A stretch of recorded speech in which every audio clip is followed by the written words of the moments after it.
অচিনপুর নামের ছোট্ট একটি গ্রাম ছিল। সেই গ্রামের পাশেই ছিল একটি ছোট্ট জঙ্গল। আর সেই জঙ্গলের এক পাশে বাস করত টুন ও টান, আর জঙ্গলের অন্য পাশে বসবাস করত কানাইয়া ও কানাইয়ার ছেলে টুকু।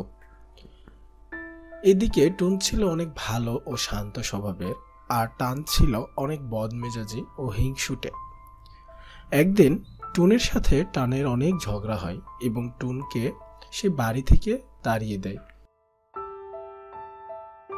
টুন মনের দুঃখে উড়তে উড়তে এক জঙ্গল থেকে অন্য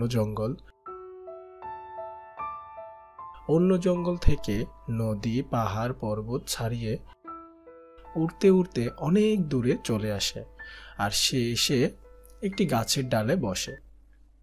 কে কে তুমি? আমি টুন। এই গভীর জঙ্গলে কি করতে এসেছো? আমার অনেক কষ্ট। আমার ভাইয়ের সাথে আমার অনেক ঝগড়া হয়েছে, আর তাই সে আমাকে বাড়ি থেকে বের করে দিয়েছে। ঠিক আছে, তুমি যখন এই জঙ্গলে চলে এসেছো তখন আমাকে একটু সাহায্য করতে পারবে তুমি? কি সাহায্য চাও তুমি? বলো আমাকে, আমি তোমাকে সাহায্য করব।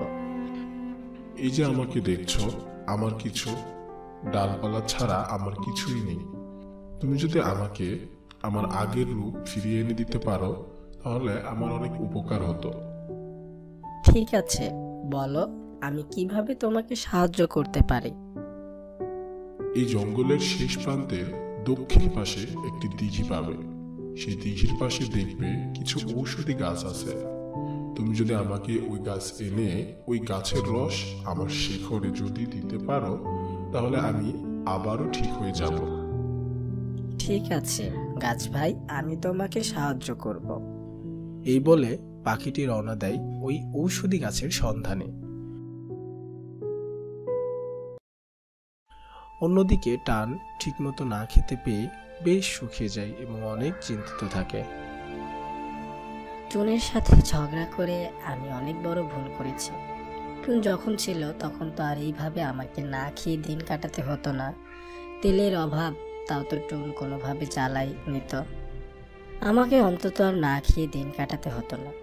এখন আমি খাবার কোথায় পাবো কিছুই বুঝতে পারছি না।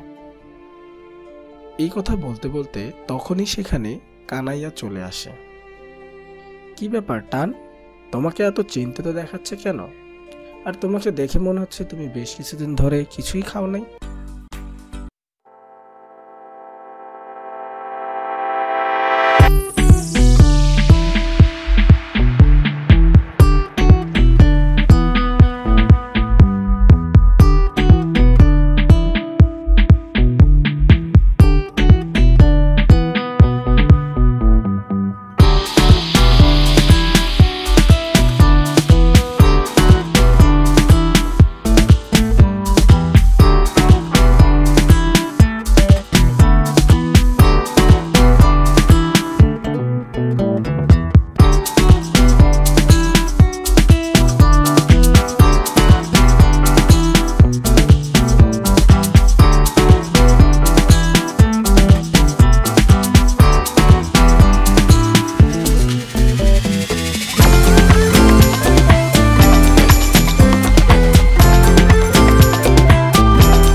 তুমি যে অলস হিংসুটি, তোমার সাথে তো এটা হওয়ারই ছিল। তুমি তো শুধু নিজের ভালোটাই বোঝো। আর এসব বলে আমাকে লজ্জা দিও না ভাই। আমার শিক্ষা হয়েছে, আমি এখন হারে হারে বুঝতে পারছি না বুঝে কারোর সাথে ঝগড়া করা বা তাকে কোনো অপবাদ দেওয়া ঠিক না। না গাছ ভাই, আমার কিছুই লাগবে না। তোমার উপকার করতে পেরে যে আমার অনেক ভালো লাগছে। লাগবে না মানে? তোমাকে নিতে হবে, বলো তোমার কি চাই। তুমি এত করে যখন বলছো, ঠিক আছে, তুমি আমাকে এমন কিছু দাও যাতে করে আমার অভাব দূর হয়ে যায় এবং আমি আমার ভাইয়ের সাথে ভালোভাবে থাকতে পারি। ঠিক আছে, এই যে নিচে দেখতে পারছো, এটি একটি সয়াবিন তেলের বীজ।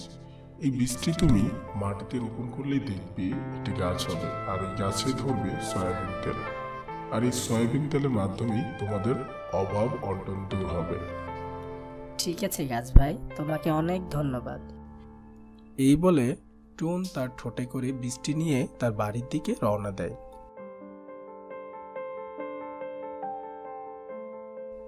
ঠিক আছে, তুমি যদি বুঝতে পারো তাহলে তো ভালোই। আর হ্যাঁ, আমি এখন যাই, ওদিকে হয়তো আবার আমার ছেলে আমাকে খুঁজে বেড়াচ্ছে।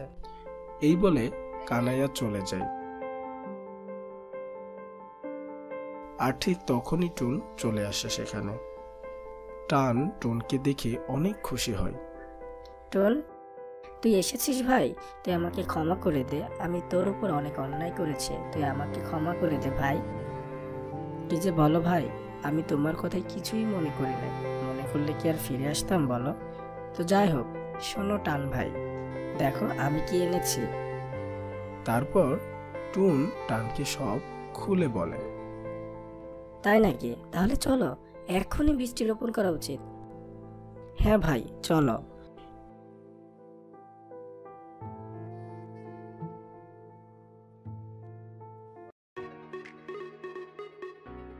এই বলে তারা দুজন তাদের একটি খোলা জমিতে যায় এবং বীজটি রোপণ করে। বীজটি রোপণ করার সাথে সাথেই সেই বীজটি থেকে একটি বড় গাছ বের হয়। আর টুন আর টান দেখতে পায় সেই গাছে অনেকগুলো সয়াবিন তেল ধরে আছে। এ কি, এই বীজটি যে লাগাতে না লাগাতে গাছ হয়ে গেল, আর গাছে অনেক সয়াবিন তেল ধরে আছে।